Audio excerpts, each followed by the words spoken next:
This is University of Accountancy, the world of e-learning. Dear students, we are learning IS 16. Today our lecture is to learn the recognition criteria of property, plant and equipment in the light of IS 16. Students, पिछले lecture में हमने देखा कि IS 16 क्या है, इसका scope क्या है और हमने बेसिक टर्म्स समझ ली। आज के लेक्चर में हम इंशाल्लाह रिकग्निशन क्राइटेरिया एक केस स्टडी के साथ समझेंगे। तो आते हैं recognition criteria of non current assets in the light of IS 16 कि हम, इसका मतलब ये है कि हम किस वक्त किसी भी नॉन करंट एसेट को फाइनेंशियल स्टेटमेंट पे रिकग्नाइज करते हैं। तो पहली शर्त ये है IS 16 के मुताबिक कि कोई भी item of property, plant and equipment should be recognized as an asset whenever it is probable that the future economic benefits associated with that asset will flow to the entity and the cost of the item can be measured reliably.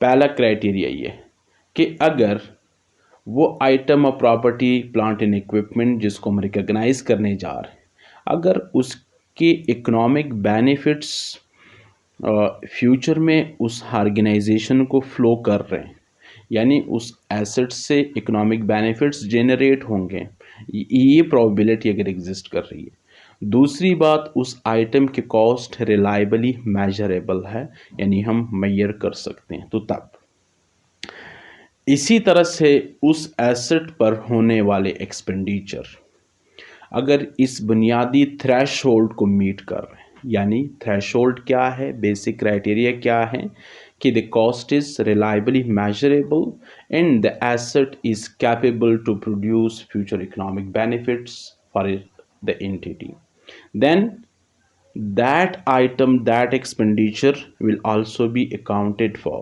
as an asset. तीसरी बात, standard ये कहता है कि जो भी individually insignificant items हैं, यानी वो छोटे छोटे आइटम्स को अलग अलग से सेपरेटली एसेट के तौर पर रिकग्नाइज करने के बजाय आप इनको एग्रीगेट करें और एक नाम से उनको रिकग्नाइज करें। अलबत्ता in practice entities adopt in policy to expense those items which are below the de minimis level in order to avoid undue cost in maintaining the relevant records. लेकिन इन प्रैक्टिस ऑर्गेनाइजेशन की accounting policy ये है कि ऐसे छोटे छोटे items जो कि मिनिमम लेवल क्राइटेरिया को मीट नहीं करते, अब वो मिनिमम लेवल क्राइटेरिया क्या है, स्टैंडर्ड ऐसी कोई बात नहीं करता, बल्कि ये ऑर्गेनाइजेशन का अपना कोई क्राइटेरिया हो सकता है in terms of monetary value कि अगर वो इस अमाउंट की नहीं है तो हम उसको एक्सपेंस बना देंगे, बजाय इसके कि हम इसको नॉन करंट एसेट शो करें। अलबत्ता स्टैंडर्ड ज़रूर कहता है कि ऐसे आइटम्स को एग्रीगेट करें। The definition recognition criteria can also be applied to spare parts. ये जो definition and recognition criteria, this is equally applicable to spare parts as well. spare parts के हवाले से भी ये क्राइटेरिया ही है कि अगर वो फ्यूचर में इकोनॉमिक बेनिफिट्स जनरेट कर सकते हैं और उनके कॉस्ट रिलायबली मेजरेबल हैं तो नॉन करंट एसेट के तौर पर उनको रिकग्नाइज करें। लेकिन प्रैक्टिस एंटिटीज़ स्पेयर पार्ट्स को जब यूटिलाइज हो जाते हैं तो इनको एक्सपेंस बना देते हैं, क्योंकि वो एज अ इन्वेंट्री इनको शामिल करते हैं अपने एसेट्स में। अलबत्ता मेजर स्पेयर पार्ट्स हैं, इनको आप हर सूरत में रिकग्नाइज करते हैं as a property, plant and equipment, और उनको एक्सपेंस नहीं बनाया जा सकता। इसी तरह से subsequent cost mean replacement of part should only be recognized if it add to utility or useful life of an asset. अगर आप रिप्लेसमेंट कॉस्ट कुछ है, सबसीक्वेंट कॉस्ट ऑन एसेट है, यानी इनिशियल कॉस्ट के अलावा बाद में उस एसेट पे मज़ीद कॉस्ट इनकर करते हैं, तो हम सिर्फ और सिर्फ उस सूरत में कैपिटलाइज करते हैं, यानी कॉस्ट ऑफ एसेट बनाते हैं अगर उस कॉस्ट से एसेट की यूटिलिटी बढ़ती है या उसकी यूजफुल लाइफ बढ़ जाती। स्टूडेंट्स, एक केस स्टडी देखते हैं खासकर सबसीक्वेंट कॉस्ट के हवाले से। A road trucker incorporation has acquired a heavy road transporter at a cost of 100,000 with no breakdown of the component parts. The estimated useful life is 10 years. At the end of the 6th year, the powertrain require replacement as further maintenance is uneconomical due to the off-road time required. The remainder of the vehicle is perfectly roadworthy and is expected to last for the next 4 years. The cost of a new powertrain is 45,000. Now, can the cost of new powertrain be recognized as an asset? And if so, what treatment should be used? जी, क्या ये जो हम replacement कर रहे हैं 45,000 से power train को, क्या हम इसको ट्रांसपोर्टर के कॉस्ट में शामिल करेंगे या नहीं? तो स्टूडेंट, हमारा क्राइटेरिया क्या है कि अगर वो कॉस्ट रिलायबली मेजरेबल है, जो कि इस सूरत में है, तो हम उसको रिकॉग्नाइज करते हैं। दूसरी शर्त कि उससे फ्यूचर इकोनॉमिक बेनिफिट्स, उसके नतीजे में future economic benefits will flow to the entity. तो तब अब देख सकते हैं कि इस रिप्लेसमेंट के बाद the asset will be capable to last for the next 4 years. तो फ्यूचर इकोनॉमिक बेनिफिट्स भी प्रोड्यूस कर रहे हैं, कॉस्ट भी रिलायबल मेजरेबल है, तो हम इसको ज़रूर ज़रूर कॉस्ट ऑफ एसेट में शामिल करेंगे।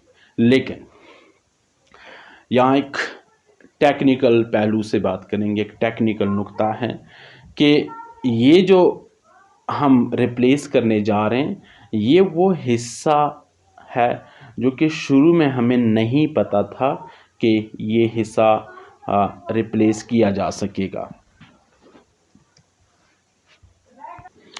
तो अब स्टूडेंट्स, ट्रीटमेंट ये है कि हम जो हिस्सा रिप्लेस कर रहे हैं उसको पहले रिमूव करेंगे, फिर रिप्लेस करेंगे। तो रिमूवल के नतीजे में उसकी जो कैरिंग वैल्यू होगी वो भी हम माइनस करेंगे टोटल वैल्यू में से। लेकिन इस सिचुएशन में आप देख सकते हैं कि with no breakdown of the component parts, कि ये पार्ट्स जो है इनकी ब्रेक डाउन मुमकिन नहीं है। तो जब ब्रेक डाउन मुमकिन नहीं, तो इसका मतलब ये है कि हर एक पार्ट की कॉस्ट भी अलग से मेजरेबल नहीं है, और जब मेजरेबल नहीं है तो ये डिप्रिसिएबल भी नहीं है सेपरेटली इंडिविजुअली। तो अब ट्रीटमेंट क्या है? तो स्टूडेंट, ऐसी किसी भी सिचुएशन में उसूल ये है, प्रैक्टिस ये है कि आप जो हिस्सा रिप्लेस करने जा रहे हैं उसकी नेट बुक वैल्यू तो डिटर्मिनेबल नहीं है, क्योंकि वो आप ब्रेक डाउन ही नहीं कर सकते थे शुरू में। तो आप क्या करें, आप इसकी जो रिप्लेसमेंट कॉस्ट हैं इसको डिस्काउंट करें ओवर प्रीवियस पीरियड, जो कि हमारे इस सिनारियो में 6 ईयर हैं। तो हम उसको रिमूव करने के लिए, उसकी कॉस्ट को रिमूव करने के लिए क्या करते हैं कि we will discount 45,000 over previous 6 year and would be written out of the asset record. हम उसको एसेट रिकॉर्ड में से राइट ऑफ करेंगे और फिर जो रिप्लेसमेंट कॉस्ट है वो ऐड कर देंगे।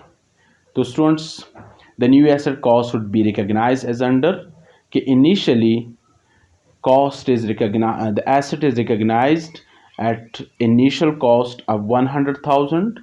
then जैसा भी मैंने एक्सप्लेन किया कि जो likely cost be discounted at appropriate rate, assuming here 10%, मैंने यहाँ पे assume किया, आपको जो भी इंटरेस्ट रेट होगा उससे, या weighted average cost of capital है उस रेट से इसको डिप्रिसिएट कर दें।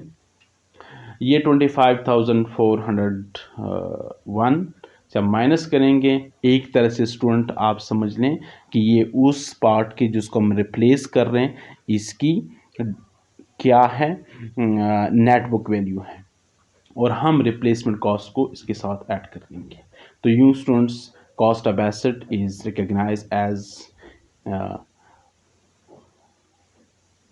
1,19,599, ये इसकी कॉस्ट है। उम्मीद है स्टूडेंट कि ये सिनारियो आपने समझा होगा।